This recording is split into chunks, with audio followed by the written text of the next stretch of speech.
이른 해의 신뢰는 하루아침에 쌓이지 않습니다. 수십 년간 맺어진 협정들, 악수, 매 정치 주기마다 갱신된 약속들, 그리고 정부만이 아닌 국민 간의 결속으로 이루어진 관계입니다. 하지만 지금 일본은 그 모든 것이 눈앞에서 무너지는 광경을 마주하고 있습니다. 두렵게 다가오는 적 때문이 아닙니다. 가장 가까운 동맹이 등을 돌렸기 때문입니다. 동맹은 긴장으로, 신뢰는 계산으로, 안정은 거대한 물음표로 바뀌었습니다. 이 균열은 어디까지 이어질까요? 일본은 전쟁의 폐허 속에서 재건을 시작할 때 미국을 믿었습니다. 그 신뢰는 물리적 회복만이 아니라 도덕적 회복의 기반이었습니다. 워싱턴과의 동맹은 일본의 운명이었습니다. 일본은 양보하고 시장을 열고 외교 정책을 재편하며 함께 성장했습니다. 미국과 함께 세계 경제의 기둥 중 하나가 되었습니다. 그리고 지난 70년간 이 파트너십은 단지 전략적 이익을 넘어서 국제 질서에 대한 하나의 이상을 상징했습니다. 하지만 이제 그 기반이 흔들리고 있습니다. 폭탄도 침공도 아닙니다. 더 깊은 것입니다.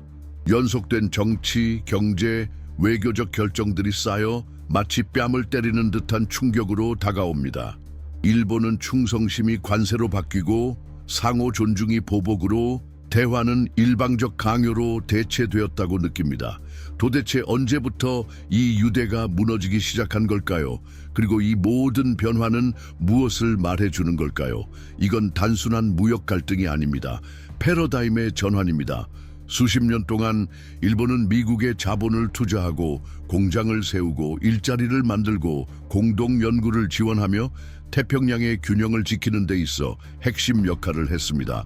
이건 단발적인 일이 아니라 누적된 약속들입니다. 일본의 존재는 미국 내에서 필수적이었습니다. 그럼에도 불구하고 마치 그 모든 공헌이 한순간에 무시당한 듯합니다. 마치 일본의 기여가 갑자기 아무 가치도 없는 것이 되어버린 것처럼요. 미국에 자리 잡은 자동차 공장 하나하나에는 협력의 역사가 있습니다. 공동 군사 프로젝트 뒤에는 안정에 대한 기대가 있습니다. 모든 무역 협정에는 이런 암묵적인 약속이 있었습니다. 동맹은 서로를 해치지 않는다. 하지만 미국이 일본산 자동차를 국가 안보 위협으로 규정했을 때 그 약속은 한순간에 깨졌습니다. 냉정하고 잔인하게. 이건 열린 상처입니다. 아프게 다가오는 것은 단지 관세가 아닙니다. 그 숨겨진 메시지입니다. 우리는 우리의 이익을 보호해야 한다. 설령 당신의 신뢰를 잃더라도 일본은 그 메시지를 이해합니다. 그리고 묻기 시작합니다. 심지어 우리가 안전하지 않다면 누가 안전할 수 있는가? 이 질문 하나만으로도 세계를 흔듭니다. 이건 도쿄만의 문제가 아닙니다. 아시아, 유럽, 라틴 아메리카 전역에서 메아리 칩니다. 미국과의 관계를 안정의 약속으로 여긴 모든 나라에게 보내는 경고입니다. 일본 내의 분노는 단지 정부 차원이 아닙니다. 언론, 대학, 거리, 권력의 이면까지 퍼져 있습니다. 기업인들, 외교관들, 노동자들, 분석가들 모두가 이 변화를 감지합니다. 하지만 누구도 다음 수순을 확신하지 못합니다. 하나만은 분명합니다. 더는 아무 일 없는 척할 수는 없습니다. 오랫동안 일본 외교는 인내와 절제를 상징했습니다. 하지만 어떤 인내에도 한계는 있습니다. 이제는 무역 방정식을 다시 계산하는 수준이 아닙니다. 파트너십의 논리 자체를 되짚어야 할 순간입니다. 미국은 일본에게 무엇을 원하는 걸까요? 어떤 충성을 기대하나요? 그리고 그에 대한 대가는 무엇인가요? 배신감은 단지 관세 때문이 아닙니다. 결정 하나하나는 감내할 수 있었을지 모릅니다. 하지만 그 결정들이 누적되면서 하나의 적대적 구도가 형성됐습니다. 자동차 관세, 기술 규제, 외교 압박, 전략 산업에 대한 간섭, 이 모든 것이 경제 보호 또는 국가 주권이라는 말로 포장되지만 가장 중요한 질문은 여전히 남아 있습니다. 누구로부터 보호하겠다는 건가요? 일본은 적이 아닙니다. 단 한 번도 적이었던 적 없습니다. 오히려 가장 일관된 동맹이었습니다. 미국의 외교 전략을 항상 지지해왔습니다. 군사 기지를 제공하고 재정적 기여를 하고 서방의 산업 정책에 발맞추며 움직였습니다. 하지만 이제 그 모든 역사가 잊힌 듯합니다. 혹은 더 나쁘게는 아무런 의미도 없는 것이 되어버린 듯합니다. 이것이 전환점입니다. 동맹이 장애물로 문제로 견제해야 할 경쟁자로 취급되기 시작하는 순간 그 관계는 무너지기 시작합니다. 선택이 아니라 필연입니다.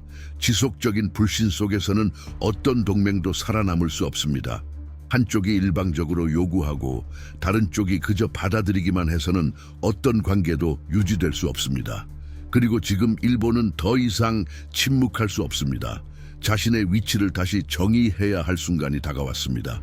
미국 정부가 발표한 일본산 자동차에 대한 관세 25%에서 30%에 이르는 그 조치는 도쿄의 강요실에 무거운 충격처럼 울려 퍼졌습니다. 하지만 그 울림은 그곳에 머물지 않았습니다. 아이치의 산업 회랑을 타고 번졌고 수많은 공장이 계약서를 다시 검토하기 시작했습니다. 요코하마의 이사회 회의실에서는 수십 년 만에 처음으로 북미 시장을 위한 생산 축소가 진지하게 논의됐습니다. 그리고 그 파장은 태평양을 넘어 수십만 명의 미국 노동자들에게 날아갔습니다. 그들은 바로 이 일본 기업들의 생계를 의존하고 있었기 때문입니다. 켄터키에 사는 54살 남자를 떠올려 보세요. 그의 이름은 리처드일 수 있습니다. 20년 넘게 그는 해 뜨기 전 일어나 작업화 끈을 조이고 커피를 챙긴 뒤 토요타 조립 라인으로 운전해 출근합니다. 그는 일본에 가본 적도 없고 일본어도 모릅니다. 하지만 매일의 삶 속에서 그는 분명히 알고 있습니다. 자신의 경제적 안정이 정중앙에 붉은 원이 그려진 저 깃발과 연결되어 있다는 것을 관세 뉴스가 전해졌을 때 그가 느낀 건 분노도 공포도 아닌 혼란이었습니다. 그는 자신이 시작하지도 않은 다툼 한가운데 갑자기 끌려 들어온 듯한 기분이었습니다. 같은 날 리처드의 딸, 지금 32살인 그녀는 다음 학기에 학자금 대출이 갱신되지 않을 수도 있다는 통보를 받습니다. 그 이유요?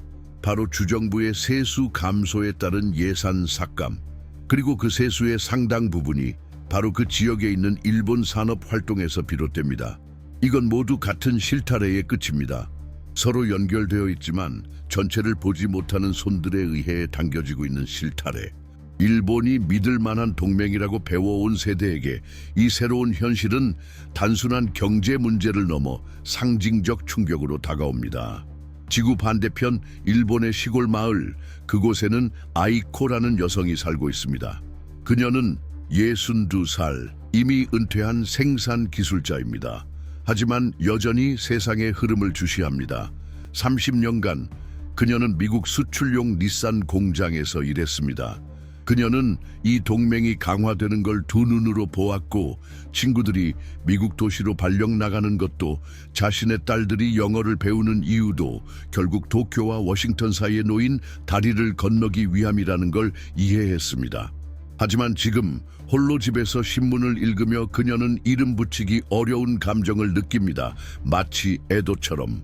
국가에 대한 것이 아닌 하나의 이상에 대한 애도. 상호 존중을 바탕으로 맺어진 유대는 영속적일 거라 믿었던 그 믿음에 대한 애도. 그 감정 뒤에 따라오는 건 바로 반응입니다. 일본 정부는 침묵하지 않았습니다. 총리 시가루 오시바는 이번 조치를 실망스럽고 지역 경제의 안정성을 해치는 위험한 행위라고 강하게 비판했습니다. 그의 연설은 지금까지와는 달리 드물게도 긴박함을 품고 있었습니다. 마치 일본이 오랜만에 전통적인 외교 자세에서 밀려나고 있다는 느낌이었습니다. 이제는 단순한 수입 비율 조정 문제가 아닙니다. 이건 주권, 자존심, 그리고 경제 생존의 문제입니다. 통상교섭 대표 리오스 아카자와는 명확히 말했습니다. 이런 관세는 수용 불가입니다. 이 문제가 해결되기 전에는 어떤 합의도 진전될 수 없습니다. 신중하기로 유명한 일본 외교에서 이런 발언이 나왔다는 건 외교적 피로가 얼마나 깊은지를 보여줍니다. 재무장관 가츠노부 가토우는 그보다 한 걸음 더 나아가 경고했습니다. 워싱턴의 결정은 일본의 경제 회복뿐 아니라 세계 전체의 금융 균형을 위협한다고 말입니다. 연이은 위기를 간신히 넘기며 회복 중인 세계에 이번 충격은 더 큰 파장을 부를 수 있습니다. 일본은행 내부 분위기 역시 극도로 조심스럽습니다. 경제 성장률 전망은 하향 조정됐고 통화 완화 정책은 다시 조정됐습니다. 그리고 수년 만에 처음으로 미국 자산에서 자금을 철수하자는 논의가 공개적으로 이루어졌습니다. 보복이 아니라 방어를 위해. 당연하죠. 자국의 미래를 즉흥적 이익을 위해 모든 걸 내던지는 그런 파트너에게 어떻게 맡길 수 있겠습니까? 지금 일본 사회 전반에 흐르는 질문은 단 하나입니다. 이제 불안정해진 이 동맹을 과연 계속 유지할 가치가 있는가? 가장 강력한 파트너가 그 유대를 협박의 도구로 쓰기 시작했을 때 남는 선택지는 단 하나, 게임의 판 자체를 다시 짜는 것입니다. 이건 단순한 무역 전쟁이 아닙니다. 세계를 바라보는 관점의 충돌입니다. 그리고 그 충돌이 더욱 민감한 이유는 숫자가 아닌 얼굴들, 즉 사람들의 삶을 담고 있기 때문입니다. 리처드 아이코, 그리고 수많은 사람들의 이야기. 그들은 수십 년간 믿음을 쌓아 올렸고 지금 그 믿음은 즉흥적인 논리에 의해 시험받고 있습니다. 세계 질서가 다시 그려지고 있는 이 순간, 그 배경에는 오랜 시간 국가의 운명을 결정해온 인물들이 있습니다. 이 지도자들의 궤적을 이해하는 건 더 이상 선택이 아닙니다. 필수입니다. 도널드 트럼프의 경제 우월에 대한 집착, 시진핑의 기술 패권 전략, 이런 것들은 하루아침에 만들어진 게 아닙니다. 수십 년에 걸친 내부 투쟁, 개인적 상처, 침묵 속의 야망이 빚어낸 결과입니다. 그래서 진정으로 이 2025년의 전개를 이해하고 싶다면 우리가 준비한 글로벌 리더 전기 스페셜 이북을 꼭 읽어보세요. 그들의 이야기를 아는 것이야말로 세계가 왜 여기까지 왔고 앞으로 어디로 갈지 이해하는 데 핵심입니다. 고정 댓글에 링크가 있습니다. 미국 정치인들이 관세를 무역관계의 균형을 되찾기 위한 조정이라며 주장하는 동안 도쿄에서는 전혀 다른 계산이 진행되고 있습니다. 이제 일본이 반응할지가 아니라 어떻게 반응할지가 핵심입니다. 그리고 그 반응은 이미 시작되었습니다. 단지 스포트라이트를 받지 않을 뿐입니다. 예를 들어 닛산은 공식적으로 반발 성명을 내기보다 큐슈 공장에서 록 모델 생산량을 13,000대 줄였습니다. 어떤 발표도 없었고 환호도 탄식도 없었습니다. 그저 조용히 실행됐습니다. 하지만 그 침묵은 무겁습니다. 즉흥적인 결정이 아니었기 때문입니다. 이건 이미 2018년부터 준비된 수순이었습니다. 그때부터 무역 긴장이 서서히 악화되기 시작했으니까요. 같은 시기 토요타는 미국 내 확장 계획을 조용히 중단한다고 발표했습니다. 이미 승인됐던 엘라베마 헌츠빌 외곽 공장 증설 계획은 태국으로 방향을 틀었습니다. 공격적인 성명도 공개적인 비난도 없었습니다. 단지 경로 변경, 그리고 그 방향 전환 하나가 1000마디 말보다 더 많은 것을 말해줍니다. 왜 이게 중요한가요? 일본계 다국적 기업들이 생산을 재배치한다는 건 단순한 관세 대응이 아닙니다. 그건 하나의 진단입니다. 미국은 더 이상 일본에게 산업 확장에 안정된 파트너가 아니라는 암묵적 인정입니다. 아직은 전면 철수가 아니지만 그 시작은 확실합니다. 점진적이고 신중하지만 되돌리기 어려운 수순. 이 변화는 물류 흐름, 공급망만이 아니라 지정학 전체를 바꿔놓을 수 있습니다. 켄터키주, 조지타운이나 미시시피주 켄턴 같은 도시들에서는 경제학자들이 수치를 분석하기도 전에 이 움직임의 여파가 피부로 느껴집니다. 왜냐하면 바로 그곳에서 추상적인 결정이 사람들의 얼굴을 갖기 때문입니다. 공장 주변에 생긴 지역 사회들, 교대 근무에 의존하는 가족들, 생산이 활발할 때 함께 번영하는 상점들, 그리고 그 공장에서 정기 기부를 받는 학교들. 공장의 리듬이 느려지면 가장 먼저 들리는 건 불확실성의 발소리입니다. 그렇다면 신뢰했던 파트너가 다른 방향을 보기 시작할 때 우리는 무엇을 느껴야 할까요? 그리고 그 다른 방향이 전략적 대안이 아니라 장기적 비전이라면 어떨까요? 동남아시아가 일본 자동차 산업의 새로운 중심축으로 떠오르고 있습니다. 태국, 베트남, 인도네시아.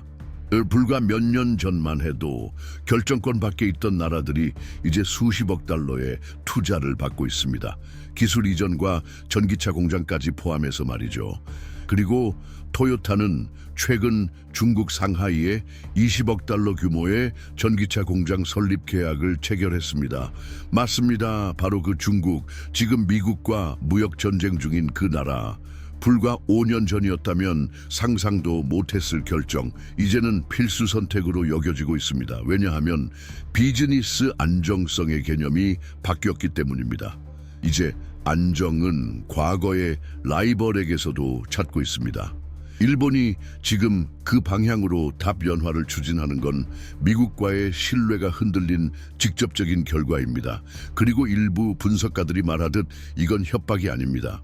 일본은 떠나겠다고 위협하는 게 아니라 의존하지 않기 위해 준비하고 있습니다. 이건 결정적인 차이입니다. 그리고 매우 상징적입니다.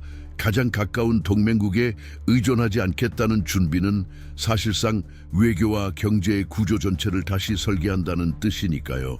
그 사이 워싱턴의 정치인들은 여전히 같은 논리를 반복합니다. 국가 안보를 지키기 위해서다. 국내 산업을 재건해야 한다. 자국 일자리를 보호해야 한다. 하지만 정말로 누구를 보호하는 것일까요? 관세가 부과된 차량은 일본에서 완제품으로 수입되는 것이 아닙니다.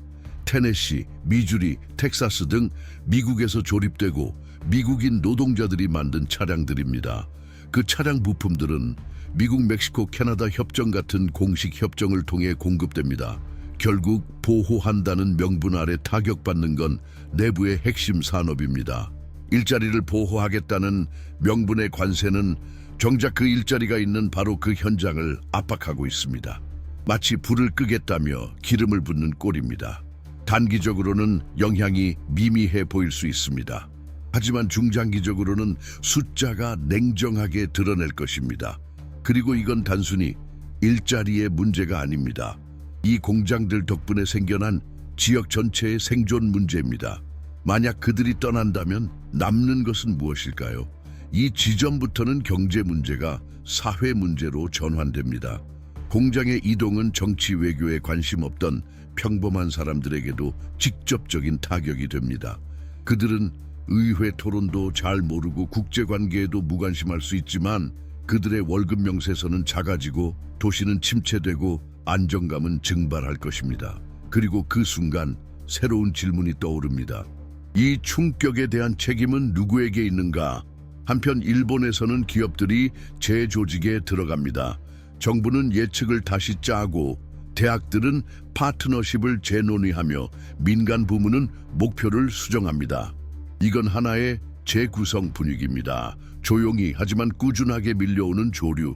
미국과의 동맹이 공식적으로 깨지지는 않았지만 이제 일본은 더 이상 같은 방식으로 행동하지 않습니다. 이제는 신중함이 있고 계산이 있고 과거에는 없던 거리감이 생겼습니다. 여기까지 읽으셨다면 이 이야기가 단지 멀리 있는 경제나 연설 무대 위 대통령들 이야기가 아니라는 걸 아실 겁니다. 이건 사람들의 이야기입니다. 삶의 이야기입니다. 정책 하나가 어떻게 한 도시의 운명을 바꿀 수 있는지를 보여주는 이야기입니다. 국가, 산업, 가정을 연결하는 보이지 않는 실타래에 대한 이야기입니다. 이 콘텐츠가 당신 안에서 무언가를 일깨웠다면 우리와 함께 하세요. 채널을 구독하고 영상을 좋아요 누르고 댓글로 당신의 생각을 나눠주세요. 이야기는 나눌 때 의미가 생깁니다. 우리는 함께 생각합니다. 그리고 그 시작은 바로 당신입니다. 워싱턴에서는 익숙한 기계처럼 똑같은 말들이 반복되고 있습니다. 정치인들과 전략가들은 계산된 인터뷰를 통해 번갈아 등장하며 말합니다. 이 관세는 수십 년간의 무역 불균형을 바로잡기 위한 조치일 뿐, 일본 자동차 회사들은 여전히 규제상의 이점을 누리고 있다. 미국은 단지 공정함과 균형을 원할 뿐이다. 하지만 공정함이라는 단어는 권력을 쥔 자들의 입에서 나오는 순간 그 형태를 잃습니다. 마치 이미 내려진 판결처럼 다른 목소리를 들을 공간조차 허락하지 않는 듯합니다. 그리고 지금 방어하려는 산업 기반을 함께 건설해온 존재들이 누구였는지는 잊은 듯합니다. 미국의 내러티브는 스스로 믿고 싶은 이들에게는 설득력을 가집니다. 하지만 도쿄는 속지 않습니다. 수십 년 동안 이 동맹이 깨지지 않도록 뒤에서 노력해온 사람들도 이 말장난에 넘어가지 않습니다. 지금 우리가 보는 이 마찰은 어제 생긴 것이 아닙니다. 단지 정치적 결정에서 비롯된 것이 아니라 신뢰라는 외교 도구를 서서히 포기해온 문화적 변화의 결과입니다. 협력의 역사보다 수출입 통계가 우선되기 시작할 때 모든 관계는 숫자가 되고 모든 약속은 스프레드시트로 전락합니다. 일본이 지금 느끼는 이 변화는 시원함을 주지 않는 메마른 바람과도 같습니다. 그저 계절이 바뀌었다는 신호. 정부 부처, 언론사, 기업 회의실에서는 더 이상 정상화라는 단어가 나오지 않습니다. 이제 이야기되는 건 재편, 비상계획, 대체 가능성, 미래라는 단어는 여전히 쓰입니다. 하지만 이제는 희망보다는 경계의 어조로 말해집니다. 그리고 어쩌면 가장 아픈 지점은 바로 이겁니다. 외교의 순진함은 끝났다는 자각. 그럼 이건 실제로 어떤 의미일까요? 일본은 지금 새로운 외교 전략을 그리고 있습니다. 미국은 여전히 주요 역할을 하겠지만 더 이상 절대적인 주인공은 아닙니다. 무조건적 신뢰는 보관함에 들어갔고 자동 반응은 멈췄으며 묵인과 동의는 이제 더 이상 기본값이 아닙니다. 그동안 언급조차 금기였던 미군의 일본 주둔 문제, 이제는 수십 년 만에 처음으로 공개적으로 논의되기 시작했습니다. 철수를 말하는 건 아닙니다.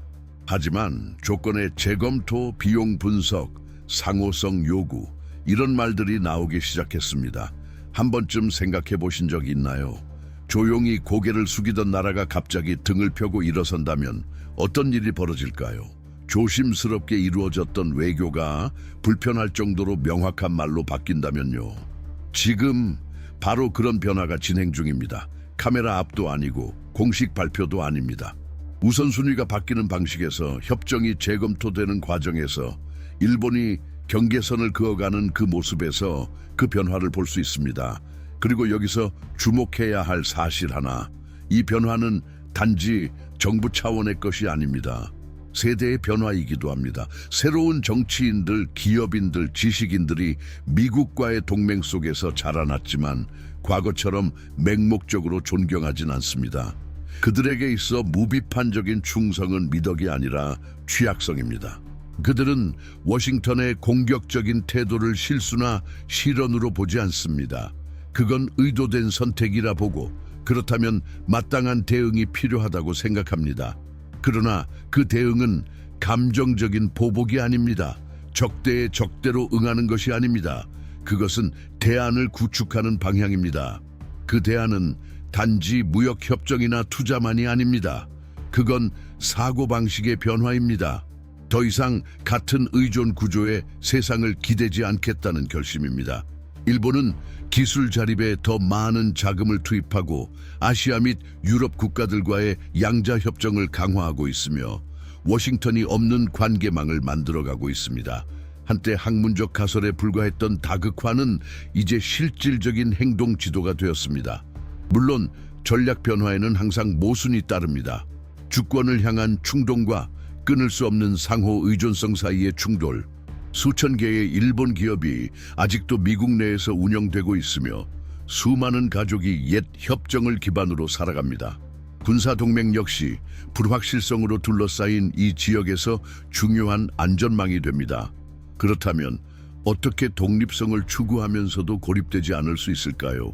동맹의 조건을 새로 쓰되 그것을 분열로 만들지 않으려면 어떻게 해야 할까요?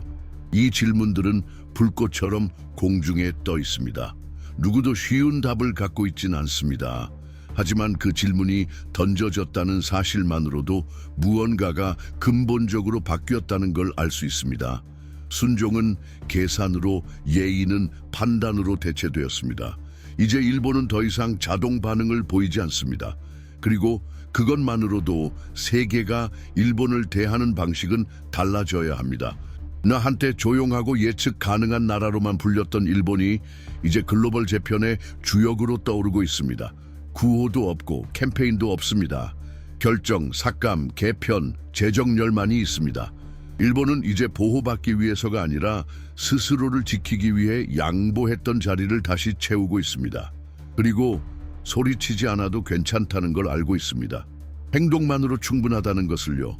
평생 관계를 지키기 위해 노력해온 누군가가 자신만 무게를 감당하고 있다는 걸 깨닫고 그 짐을 내려놓는 순간 그곳엔 해방감도 있지만 상처도 남습니다. 오랜 이야기가 끝날 때 그 흔적은 제도 너머로 남습니다. 가족, 도시, 기억을 관통하는 자국을 남깁니다. 미국과의 동맹을 이상으로 삼고 자란 세대, 형제가 미국 대학으로 떠나는 걸 보며 꿈을 키웠던 이들, 해외에 있는 일본 기업에서 일하길 바라던 이들, 그들은 이제 자신의 기대를 다시 조율하고 있습니다. 분노가 아니라 명료함으로 세상이 바뀌었다는 자각, 그리고 낡은 환상에 집착하는 대가는 결코 작지 않다는 깨달음으로 일본과 미국 사이의 긴장은 단지 깨진 계약이나 과도한 관세 문제만이 아닙니다. 그 긴장은 이제 더 이상 말해지지 않는 것들 속에도 존재합니다. 더 이상 축하되지 않는 순간들, 예전엔 당연했던 협력이 이제는 소음처럼 느껴지는 그 공간 속에 있습니다. 과거에는 일본 총리가 워싱턴을 방문하는 것만으로도 큰 상징적 의미를 가졌습니다. 공동연설, 재확인된 약속, 전 세계 카메라를 위한 계산된 미소. 하지만 이제 그 분위기는 형식적이고 관료적입니다. 마치 처음부터 열정 따윈 없었던 것처럼 사라졌습니다. 그런 표면 아래 두 나라를 연결하는 경제적 기계는 여전히 돌아가고 있습니다. 하지만 방식이 달라졌습니다. 더 조심스럽고 더 의심스럽고 미국 경제의 전체 산업구역이 여전히 일본의 존재에 깊이 의존하고 있음에도 그 사실은 진지하게 논의되지 않습니다. 그리고 여기에 관련 분야 전문가조차 놀라는 숫자가 하나 있습니다. 현재 미국 내에서 약 200만 명의 일자리가 일본 기업들과 직간접적으로 연결되어 있다는 사실입니다. 단지 자동차 산업만이 아닙니다. 기술, 금융, 물류, 제약, 식품 등 광범위한 분야에 걸쳐 있습니다. 200만 명의 삶, 그건 미국 일부 주 전체 인구보다 많습니다. 매일같이 지금 위태로운 이 관계의 지속 여부에 삶이 달려있는 사람들입니다. 하지만 거의 아무도 묻지 않습니다. 만약 진짜 단절이 일어난다면 이 사람들은 어떻게 될까? 그리고 더 근본적인 질문, 왜 이렇게 많은 정치 지도자들이 이러한 위험을 감수하려 할까? 아마도 영향이 아직 완전히 드러나지 않았기 때문일 것입니다. 모든 것이 천천히 축적될 때 신호는 종종 무시됩니다. 너무 늦기 전까지는요. 하지만 이미 변화는 시작되었습니다. 기계를 조작하고 물류 창고에서 박스를 쌓고 사무실을 청소하고 자동차 매장에서 고객을 응대하는 사람들에게는 이 움직임이 실감되고 있습니다. 그리고 그 흐름은 더 이상 되돌릴 수 없습니다. 미국 중부의 중소도시들, 20년, 30년 전 일본 자동차 회사가 들어서며 경제적 구세주가 되었던 곳들에서는 긴장감이 감돕니다. 많은 시장들은 공식적인 입장을 밝히지 않습니다. 시민들을 불안하게 만들까 두려워서입니다. 하지만 내부 회의에서는 비상계획, 예산 삭감, 인프라 사업 중단 같은 말들이 오갑니다. 미묘하지만 확실한 신호들, 더 이상 생산되지 않는 모델, 채용이 중단된 공장, 기한 전 계약을 종료한 물류 파트너, 작은 조각들이 같은 방향을 가리킵니다. 그리고 가장 흥미로운 점은 일본이 이 상황을 다루는 방식입니다. 위기를 쇼로 만드는 정부들이 많지만 도쿄는 다른 전략을 선택했습니다.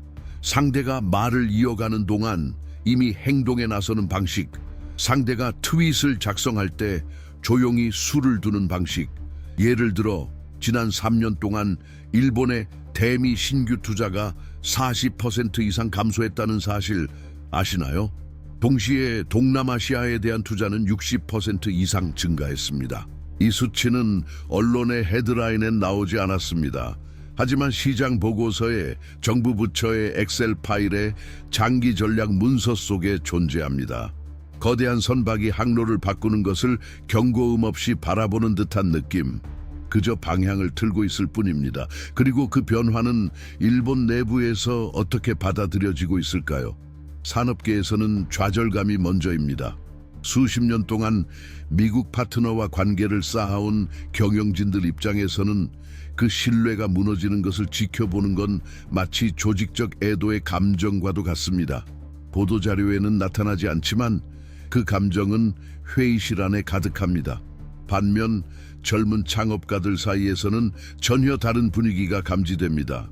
그들에게 미국은 더 이상 유일한 성공의 기준이 아닙니다. 그들은 중국, 인도, 유럽에 더 관심을 가집니다. 로스앤젤레스나 시카고에 지사를 열겠다는 생각조차 하지 않고 싱가포르, 베를린, 토론토를 선호합니다. 아주 미묘하지만 확실한 방향 전환입니다. 서구에 대한 정서적 연결이 약해진 실용적이고 유연한 세대의 등장.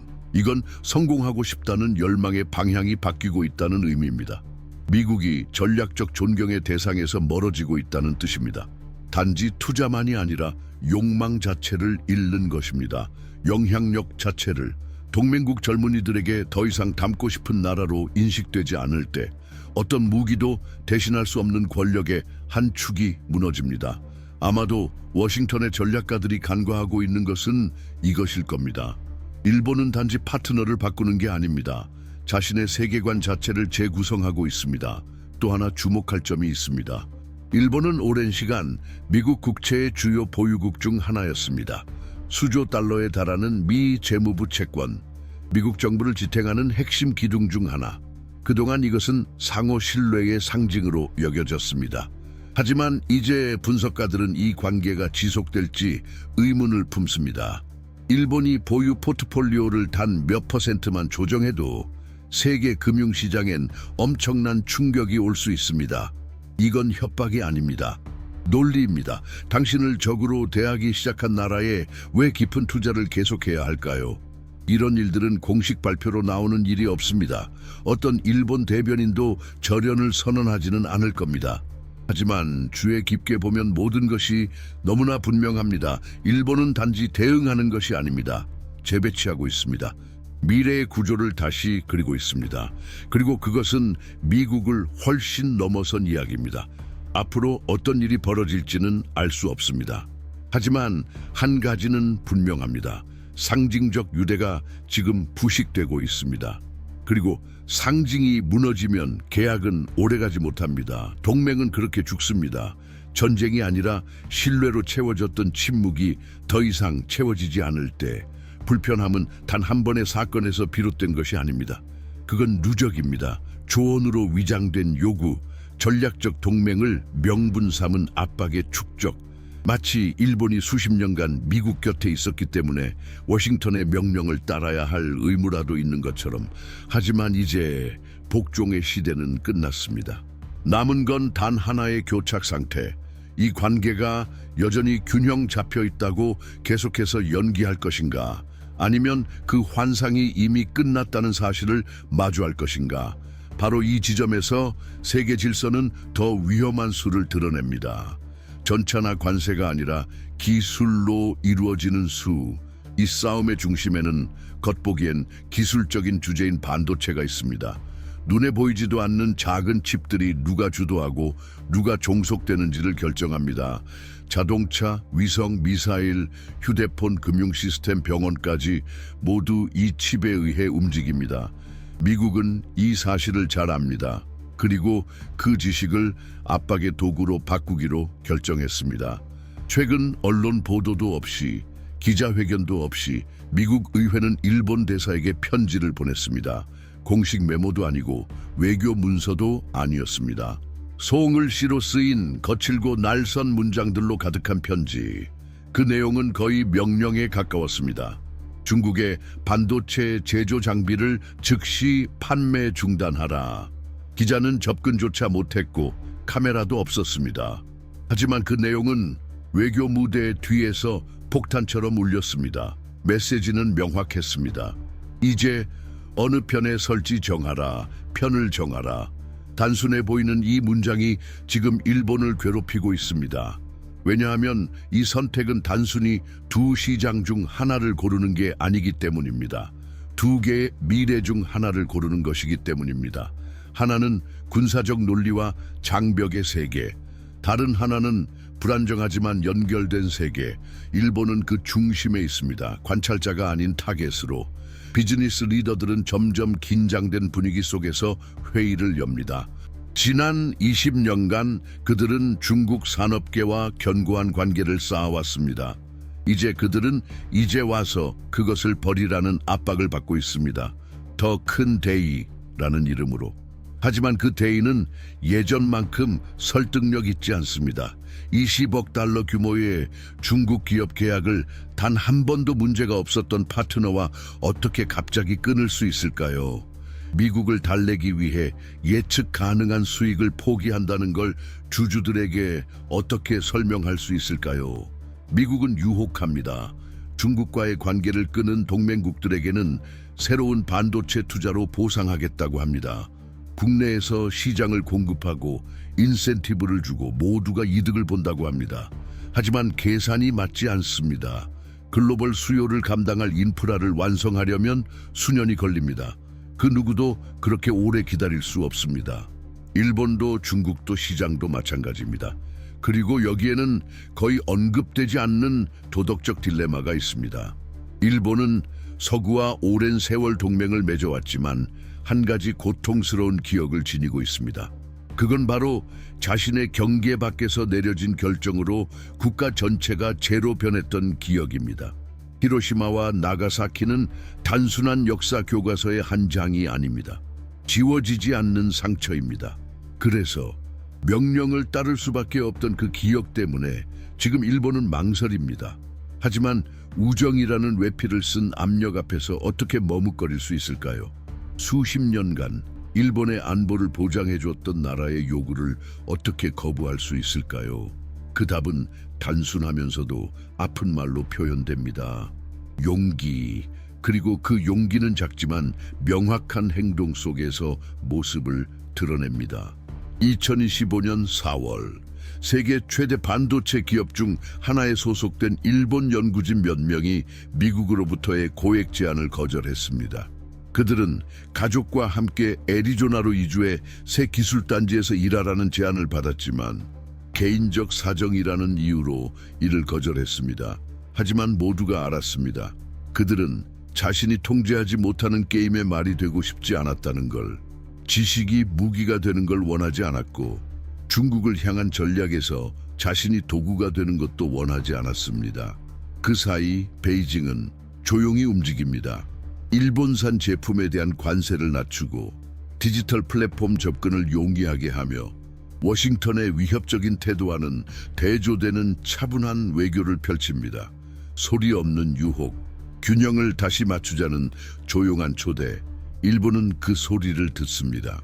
서구를 버리기 위해서가 아니라 선택지를 지키기 위해서. 그리고 미국은 그에 맞서 압박을 강화합니다. 이제는 비밀 편지뿐만 아니라 공공연한 경고까지 나옵니다. 중국에 장비를 계속 팔면 심각한 외교적 결과가 따를 수 있다. 하지만 질문은 남습니다. 자율성을 대가로 삼는 그 어떤 결과가 정당할 수 있는가? 미국은 과연 자신의 우위를 지키기 위해 얼마나 많은 동맹을 포기할 각오가 있는가? 일본은 알고 있습니다. 자신이 중립만을 고수할 수 없다는 것을. 하지만 무릎 꿇고 살아갈 수도 없습니다. 바로 이 딜레마가 새로운 리더 세대를 탄생시키고 있습니다. 예를 들어 마유미 타케다, 42세 농부의 딸, 도쿄 출신 양자물리학 박사. 지금 그녀는 민간과 군사에 모두 적용 가능한 이중용도 반도체를 연구하는 최첨단 실험실을 이끌고 있습니다.